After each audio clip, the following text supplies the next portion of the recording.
Okay, good morning, everyone. Good morning to those of you who are online. I'm going to do my best here. I have a very hard time standing in one place when I talk, so I know I have to be on the microphone. I want to thank everybody for the opportunity to come and participate in this meeting. It's very beneficial from my perspective, both for me and for members of my team from the Globe Program Office. And it's also just a pleasure to be able to see everyone.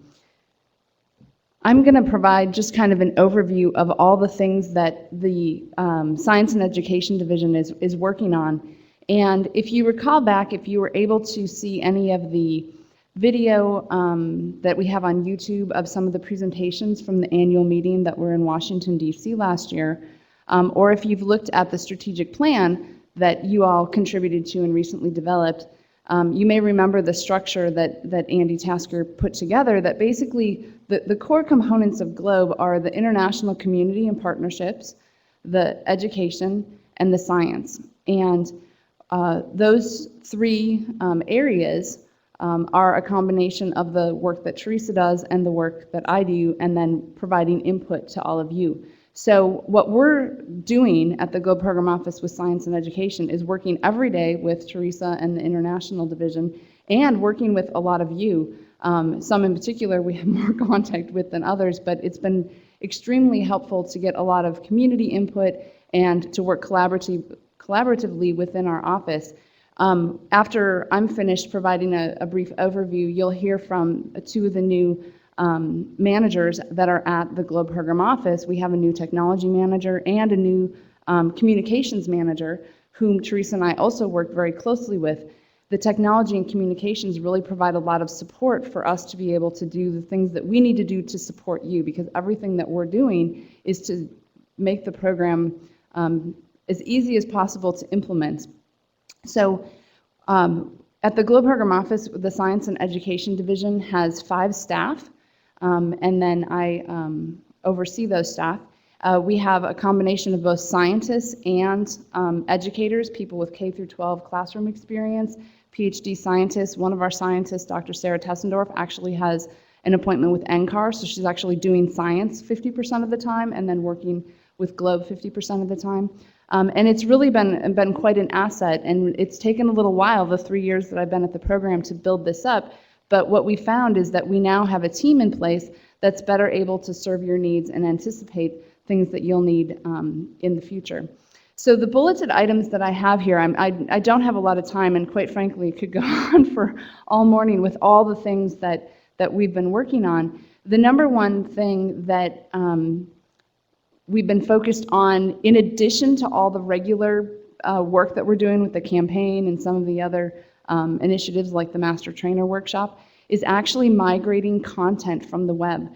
The technology team is building the website.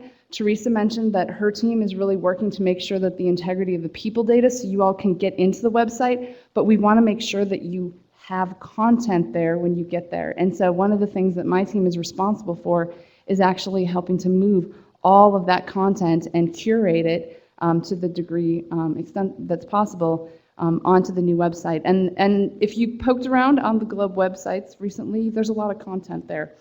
So I really want to thank the US PRAC also last night for agreeing to assist with that, with some of the website sections on teaching and learning. Teresa mentioned that we have a few new advisory committees that are helping advise the Globe Program Office in terms of the initiatives that we're working on. We have both an advisory committee that is focused on education and a second one that is focused on scientists. And the individuals that are on those committees have expertise in the respective areas.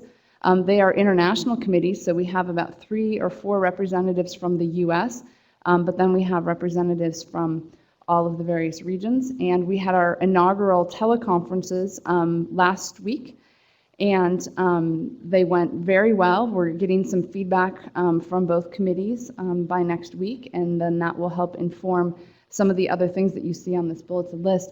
If you're able to come to the annual meeting in Minneapolis, both of those advisory committees will be meeting there, and so you'll have an opportunity to meet with those individuals.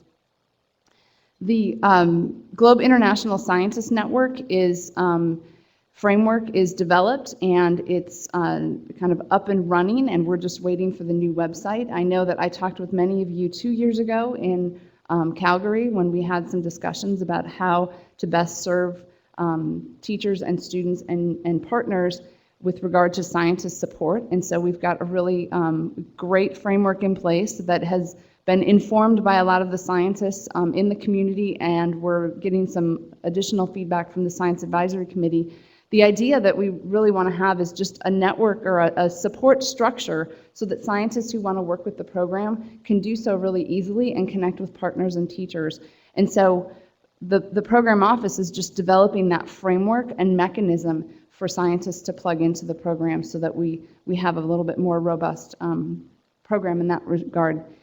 The master trainer meeting that's next month, it's been mentioned many, many times, and this is something that has been on the table and in my budget for 2 years now, and there's been a little bit of challenge in terms of getting everybody together in one place, and I can't tell you how thrilled I am that basically in a month we're going to be able to all convene together and look at the training programs in the master training program. My team is supporting this, but it's actually led by a master trainer subcommittee, and so Gary Randolph, who is on the science and education team, he's been assigned as the point of contact for that and been working very closely with the subcommittee. And so we'll be providing resources, but the community is really going to form the agenda and actually run the workshop, and we'll report out information from that at the annual meeting. Another item that some of you may be aware of and others perhaps not, one of the things that the Globe Program Office has had on the radar for quite some time, and we've just recently initiated it, is the e-learning initiative for teacher certification. So the idea that teachers could become Globe certified by completing some online modules in education. And I worked very closely with Andy on this and Teresa as well last fall, and we have some modules that have been developed. We have an external review committee that several of you provided input on, and we are in the process of getting those kind of up and ready to go for some field testing and piloting, and they're basically based on the teacher's guide. We don't have them in place. I just wanted to let you know that this is kind of the next step that we're doing so that we can build capacity so that it's easier for you to actually go out and help the teachers. The last two items are actually related to the climate research campaign, which I know many of you have been working with teachers on and participating in. The Globe Program Office, we actually have an NSF iTest project that I'm the PI on and that Julie Malmberg is the project manager for. And this year we have a cohort of almost 30 teachers from across the US and Puerto Rico that are Globe trained and doing climate research projects with their students collaboratively across states. And we're going to be having a virtual conference in May. And what we're doing is we're using this cohort of teachers to actually test out some implementation strategies for phase 2 of the student climate research campaign. So this is sort of our beta testers, if you will, but they're not really testers because they're actually going out and implementing the program. And then finally, I just wanted to note, I wanted to actually thank NOAA Office of Education for their generous funding of some of the mini grants that some of you received regarding climate workshops for training teachers on focusing on climate and using Globe to study climate. And we also have a video competition right now out, so I have to give the last plug because the last day to send in videos for schools is March 31st. And then we have a review committee who will be looking at those, and the top 3 from each region will be awarded prizes, and the top videos from each region will be featured on the Globe website as part of our Globe Anniversary and Earth Day celebration. So we're really excited about that. It's been really fun to watch them as they're coming in. Let me see if I can get this. And the last thing that I wanted to really leave you with is a couple of key dates that you may or may not be aware of, so the video competition. The Master Trainer meeting is actually the end of April, beginning of May. We have our e-learning modules. There's 3 of them. There's an overview of Globe, an introduction to the atmosphere investigation, and a training on clouds and contrails protocol. And we will be doing some pilot testing and field testing with some teachers, most likely from our teacher cohort that have been providing us with a lot of information about implementing climate research in the classroom. Hopefully you're all aware that every 3 months we do an update, a webinar on the progress of the Student Climate Research Campaign, and we're reporting out what you are telling us in terms of what you're doing and how you're participating and research projects that your teachers are doing. And so if you have any information that you want highlighted or things that you want to share, please send them to us.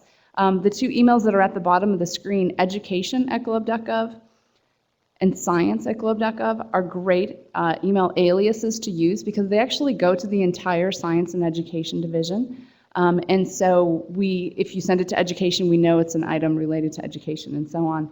But it's probably the easiest way to get us some information. Our next update is May 21st.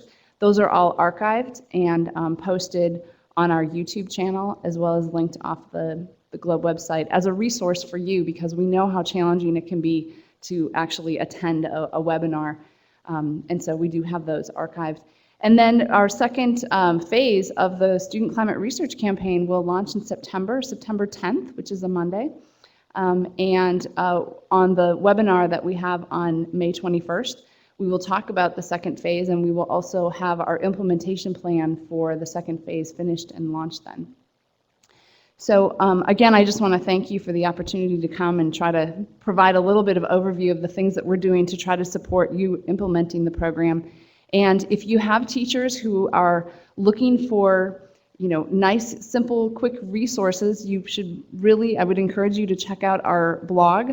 The Scientist blog is very active. We've had a lot of activity. Every Wednesday there's a blog post, and I think this week, Julie, correct me if I'm wrong, but I think this week the blog post is actually written by one of the high school students that worked with our science staff last summer.